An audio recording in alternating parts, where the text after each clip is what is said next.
Hey creative friends, welcome to my channel, and here we are. It's the end of the week and I am going to make my recipe from the last bit of the meat that I picked out on the freezer that you saw on Sunday, and that was stew meat. So this one, believe it or not, there was something in my freezer that was not labeled, and this was it. But it's fine. It turned out to be this really beautiful stew meat. Now I know I still have 2 more packages in there, so I know what it is now. I'm going to go label it. But what I did with this stew meat is I took it out of there. Because of the recipe that I'm doing tonight, I tenderized it.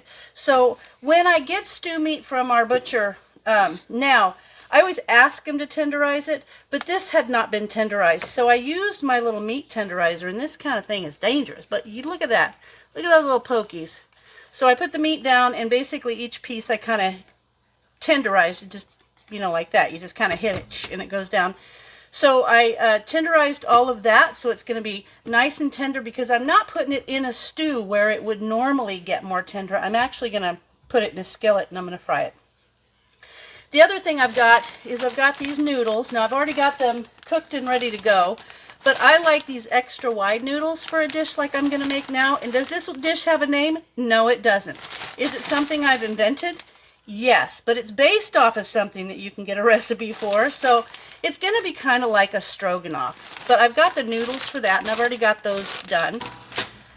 I have the broth, or the sauce, from the French dip Philly cheesesteak sandwich that I made with the cheesesteak meat earlier this week. So I'm going to use that, and I was going to mix it with cream of mushroom, but guess what? I don't have any cream of mushroom, and I'm out of the cream of mushroom powder. I need to get in my kitchen and get busy.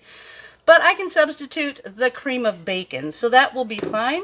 I'm also going to add a little sour cream to it. So does this sound a little like a stroganoff? It should, because that's basically what we're doing here. And I've got some onion that I have already cut up. So what I'm going to do first, I've got my electric skillet out, and I'm going to go ahead and get my onions in there and get them going. And then I'm going to put my meat in there. Now, you may have noticed in my video earlier this week, I used frozen chopped onions. I like to have those in my freezer because they're just handy. And I did have a half an onion, but I don't know, I didn't want to have to chop it up, and those little frozen chopped onions are chopped really small, so they were perfect for that sandwich. But for this, I want the pieces to be bigger. Now, I just realized this would be really good with some of my home canned mushrooms, but I am going to make some more, and for this, I'm not going to put it in this one. If I was using the cream of mushroom soup, I probably would, but I just feel like doing it this way tonight. So I'm going to go ahead and get these fried, and then I'm going to add the stew meat, and once that is pretty well, fried up, then I will make the kind of the gravy, the sauce that goes over it. And that's just going to be a mix of the soup and the French dip sauce, which you could also use just like a beef bouillon, and some sour cream to give it that creamy taste. And then it's all going to go on top of the noodles, and I'm going to do green beans with it, and it's going to be a great dinner. So let me go ahead and saute these, and then I'll come back to you when I'm ready for the next step. Now I've added my meat to the onions that we're sauteing, and that's just sitting there doing its thing. Now I'm going to take this. It could be, you could do cream of celery, you could do, I don't know. This is cream of bacon. And this is interesting. The recipe on the label has about making creamy bacon mac and cheese. And I know I've said before I want to have a collaboration of making recipes from labels. I still want to do that. But the summer, honestly, the summer is such a busy time of the year. It's kind of a hard time to get people to commit to collaborations because they're doing gardening and all kinds of stuff. And it is hard to do that kind of stuff in the summertime, because when you do a collaboration, you have to commit to a day and time oftentimes, and that's tough. So, don't want to do that. And this is, I need to start doing a recipe, something where I actually have a recipe for you, but most of these things, when I do stuff like this, it's just the recipe from what's inside Linda's head. And this is the one for today. So we're going to stir that. Now, I'm going to give myself a good dollop of sour cream. Get my spoon out, because that's what makes it super yummy. I don't know. That looks like about the right amount.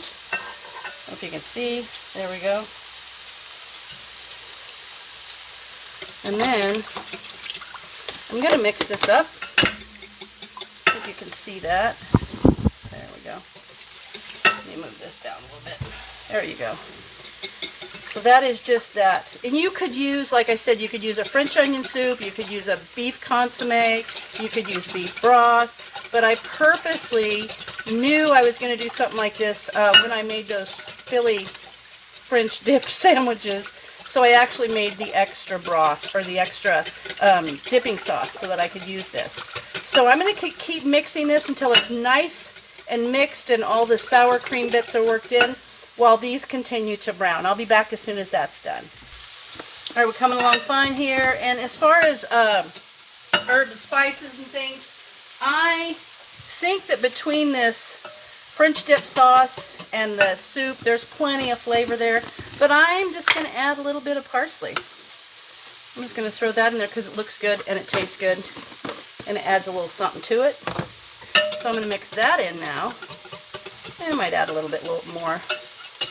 Because I always add it in my stroganoff when I make official stroganoff. This is not official stroganoff. This is official Linda's doing her own thing in the kitchen. Okay. Alright, now that meat is getting close. So I'm going to let that keep going, and then I'll come back. And basically I'm just going to pour this on top of it, let it all get real hot, and then put it right over those noodles. Okay, now these look good enough, and I just honestly, I turned it off because the heat from the pan is going to be fine for these, for this sauce to heat up. And once I do this, I'm just going to put the lid on it, and it will easily heat up plenty. So let me mix that around because the pan is still nice and hot.